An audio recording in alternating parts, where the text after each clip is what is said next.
నమస్కారం అండి. నేను డాక్టర్ మోవా శ్రీనివాస్ మాట్లాడుతున్నానండి. సో ఇవాళ నేను చేయబోయే అంశం ఎందువల్ల నేను ఇప్పుడు చేయాల్సి వస్తుందంటే, ఒక ప్రముఖ న్యూస్ ఛానల్ వాళ్ళు మళ్ళీ ఒక చనిపోయినటువంటి ఒక కాంట్రవర్సీని మళ్ళీ తిరిగి లేవనెత్తారు. ఏంటి, 3 ఏళ్ల క్రితం ఇచ్చినటువంటి కరోనా వ్యాక్సిన్ వల్ల కంటిన్యూస్గా మరణాలు వస్తున్నాయి అని చెప్పేసి ఒక పేపర్ వచ్చిందని, సో ఆ పేపర్లో కరోనా వ్యాక్సిన్ వల్ల ఎన్నో మరణాలు సంభవించడమే కాకుండా 100 పైన జబ్బులు వస్తున్నాయని చెప్పేసి వాళ్ళు చెప్పడం జరిగింది.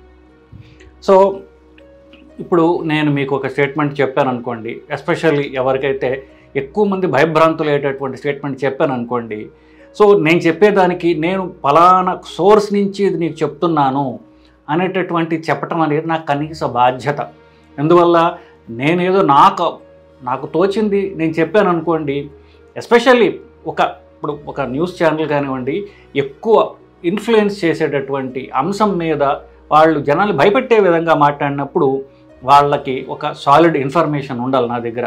నేను ఈ పేపర్ చదివి ఈ పేపర్లో మెన్షన్ చేసింది ఈ డేటా అని చెప్పి నేను చెప్పాలి. చెప్పటమే కాకుండా కింద ఆ పేపర్ యొక్క లింక్ అనేది అంటూ ఇవ్వడం సర్వసాధారణంగా అన్ని యూట్యూబ్ వీడియోస్లో జరుగుతుంటుంది. కింద వాళ్ళు ఇస్తారు, వాళ్ళు ఇచ్చినటువంటి వాళ్ళ సోర్సెస్ ఆఫ్ ఇన్ఫర్మేషన్ ఏంటి. ఎందుకంటే మనం కూడా దాన్ని చదివి మనం దాన్ని ఇతను చెప్పింది నిజంగా అక్కడ ఉందా లేదా అని. కానీ ఈ న్యూస్ ఛానల్లో ఒక పేపర్ వచ్చింది అనుకుంటూ చెప్పుకుంటూ వచ్చారు.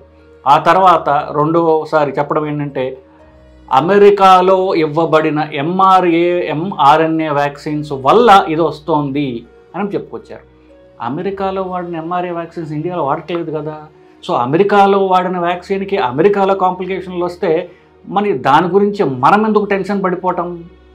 మన ఇండియాలో వాడిన వ్యాక్సిన్ గురించి ఏమిటి అని చదవాలి కదా, తెలుసుకోవాలి కదా. తెలుసుకుని దాన్ని బట్టి ఎన్ని కాంప్లికేషన్లు వస్తున్నాయి గురించి మీరు మాట్లాడినట్లయితే మీరు కరెక్ట్ ఇన్ఫర్మేషన్ ఇస్తున్నట్లు లెక్క. ఇప్పుడు ఒక సంస్కృత పదము భగవాన్ సత్యసాయిబాబా గారు ఎప్పుడు చెప్తుండేవారు అని స్పీచెస్లో, నా బ్రూయాత్ సత్యమప్రియం. ఏదైతే సత్యమైనా కూడా అది అప్రియం, జనాల భయభ్రాంతులు గురి చేసేటటువంటి సత్యమైనప్పుడు దాన్ని నా బ్రూయాత్ మాట్లాడకు.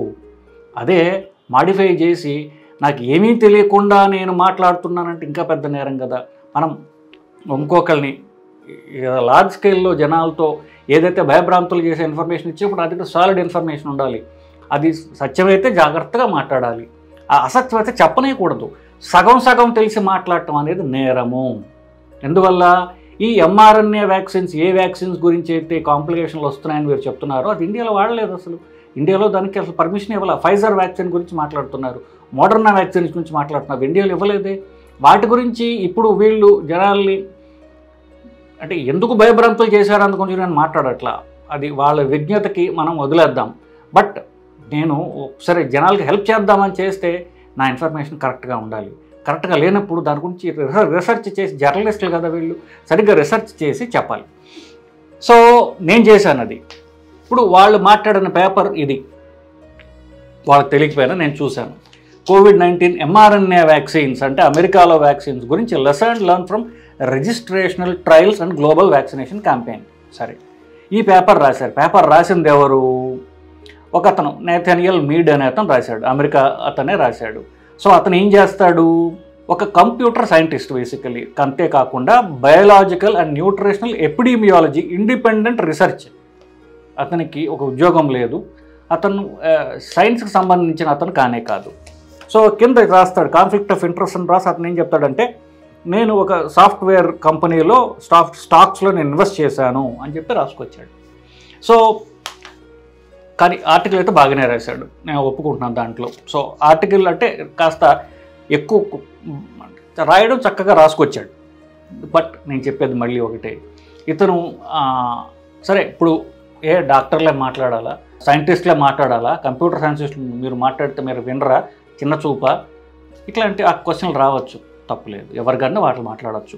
సో ఇతను మాట్లాడిన దాంట్లో ఈ అమెరికాలో వాడినటువంటి 2 వ్యాక్సిన్స్ పరిశీలించి రాశాడు. రాసి అతని ఇన్ఫర్మేషన్ అంత కింద చెప్పాడు, we thank New Zealand epidemiologist Simon Thorley for his insightful comments. So అతని రెఫరెన్సెస్, అతను తీసుకున్న ఇన్ఫర్మేషన్ కాస్త తక్కువ స్కోప్ ఉన్నటువంటి ఇన్ఫర్మేషన్ తీసుకున్నాడు.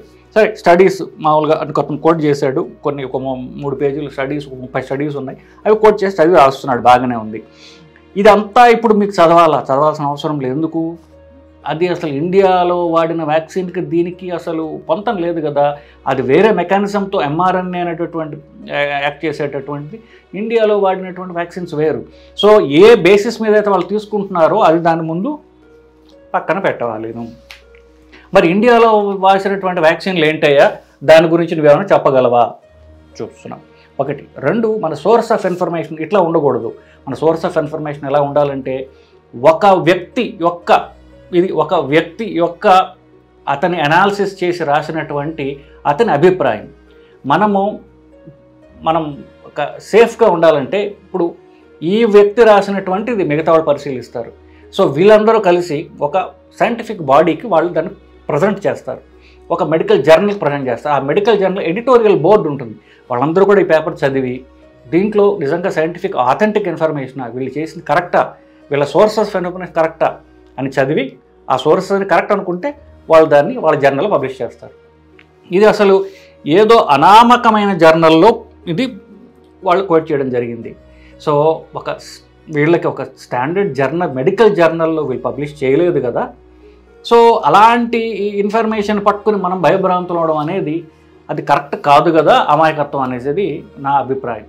ఇకపోతే మన సోర్స్ ఆఫ్ ఇన్ఫర్మేషన్ గురించి మాట్లాడుతున్నాం. సోర్సెస్ ఆఫ్ ఇన్ఫర్మేషన్ ఈ ఇంటర్నేషనల్ బాడీస్ వాళ్ళకి ఇన్ఫర్మేషన్ ఇస్తాయి. తర్వాత నేషనల్ బాడీస్ ఉంటాయి.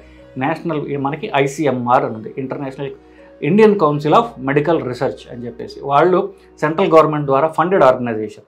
సో వాళ్ళు ఇంటర్నేషనల్ గైడ్లైన్స్ తీసుకుని మన భారతదేశానికి అప్లై చేయాలని వాళ్ళు గైడ్లైన్స్ ఇస్తారు. ఐసీఎంఆర్ దీన్ని ఏమన్నా కోడ్ చేసిందా?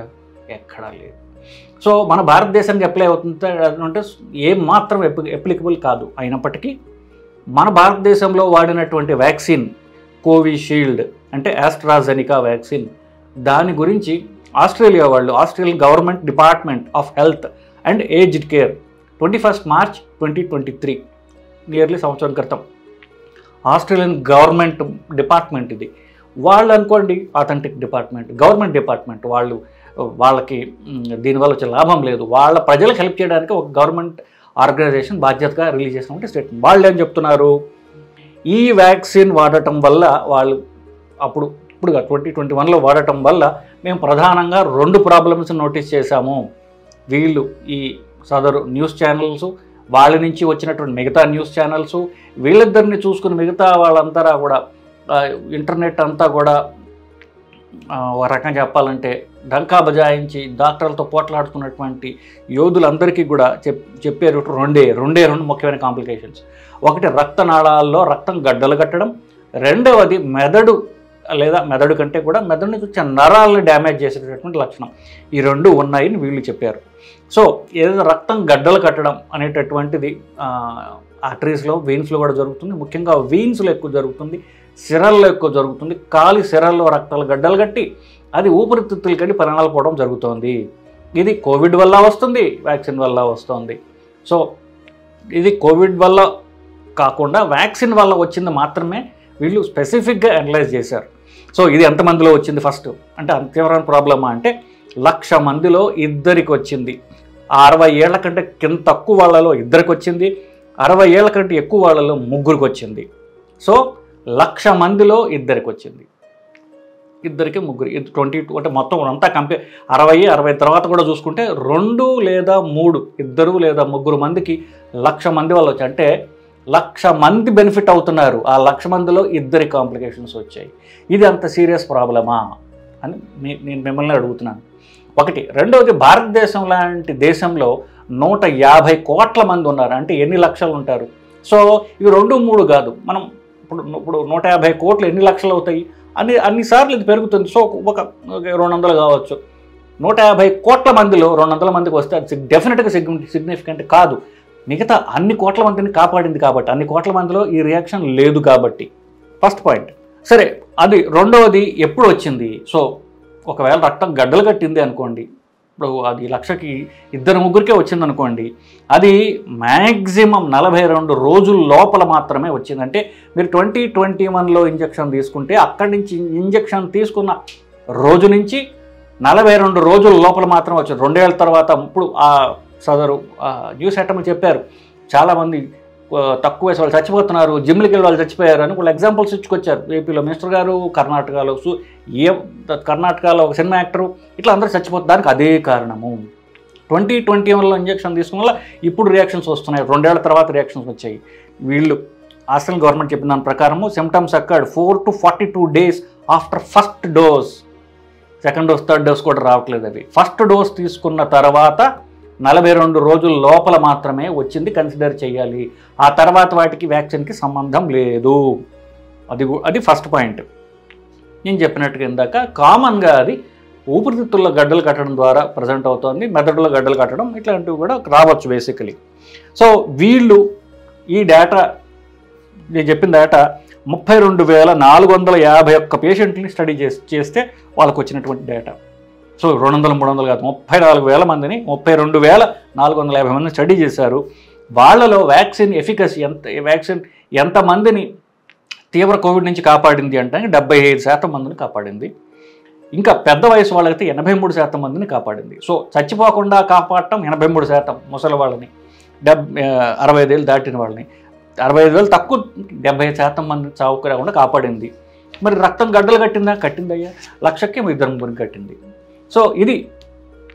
తర్వాత ఫుల్లీ వ్యాక్సినేటెడ్ గ్రూప్ 3 వ్యాక్సిన్స్ తీసుకున్న వాళ్ళలో 17,662 మందిని స్టడీ చేసేగా no severe bar critical COVID cases observed. వాళ్ళ కోవిడ్ నుంచి, వాళ్ళ కోవిడ్ యొక్క ప్రాణాలు తీసేటటువంటి కోవిడ్ నుంచి వీళ్ళందరినీ కూడా ఒక్క కేసు కూడా వాళ్ళకి కనపడలేదు. రియాక్షన్స్ ఉన్నాయా, ఇందాక నేను చెప్పుకొచ్చాను చాలాసేపు.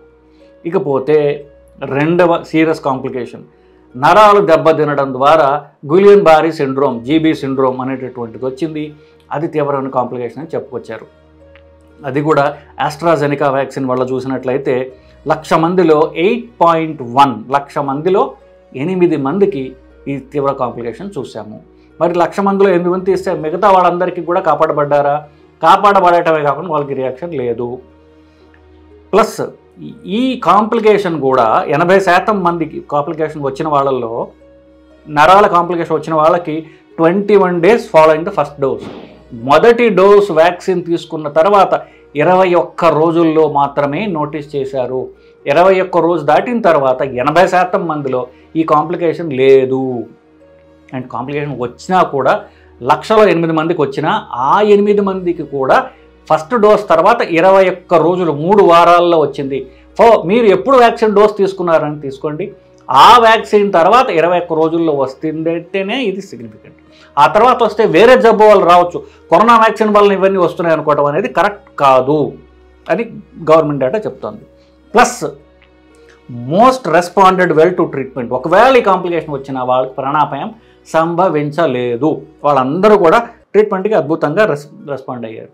మీరు ఆస్ట్రేలియా డేటా మాట్లాడుతున్నారు, మరి వాడిని అమెరికా డేటా అన్నారు, మీరు ఆస్ట్రేలియా డేటా ఎందుకు మాట్లాడుతున్నారంటే, ఇండియాలో కేరళలో స్టడీ చేసిన ఆయన పేరేంటంటే మరమత్తోమ్ ఎటాల్ అనేటటువంటిది కేరళలో అతను స్టడీ చేశాడు.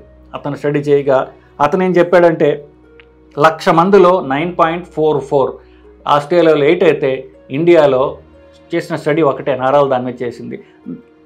9.5 మందికి, ఇప్పుడు 6 తీసేయండి, కొన్ని 10 వేసుకోండి, 1,00,000 మందిలో 10 మందికి ఎఫెక్ట్ అయ్యారు. సో 1,00,000 మందిలో ఈ 10 మందిని తీసేయగా మిగతా వాళ్ళందరూ కాపాడబడ్డారు. వాళ్ళలో ఈ రియాక్షన్ చూడలేదు.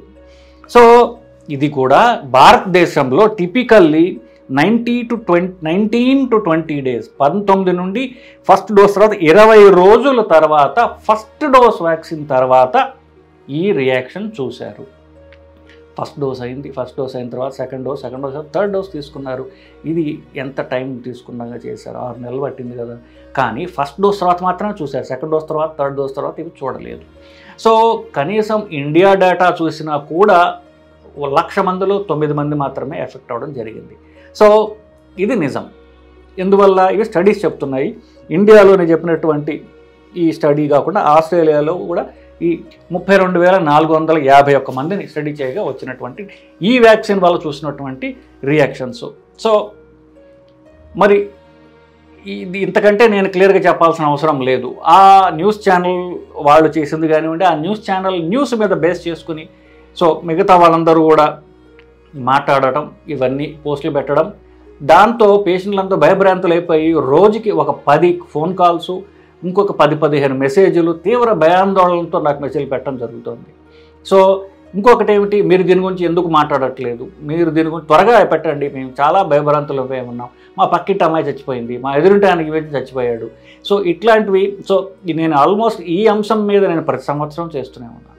సో నేను చేసే 3దో 4దో వీడియో ఎన్నిసార్లు చేసినా ఏంటంటే తమ వాళ్ళ మోటివ్స్ అయితే వాళ్ళకే వదిలేస్తున్నాను అన్నమాట. అంటే సో వాళ్ళ స్వప్రయోజనాల కోసం ఇట్లాంటి అంటే హాఫ్ రీసెర్చ్డ్, పూర్తిగా చదవకుండా రీసెర్చ్ చేయకుండా చెప్పేటటువంటి అంశాలు ప్రజలకి నష్టం చేస్తాయి.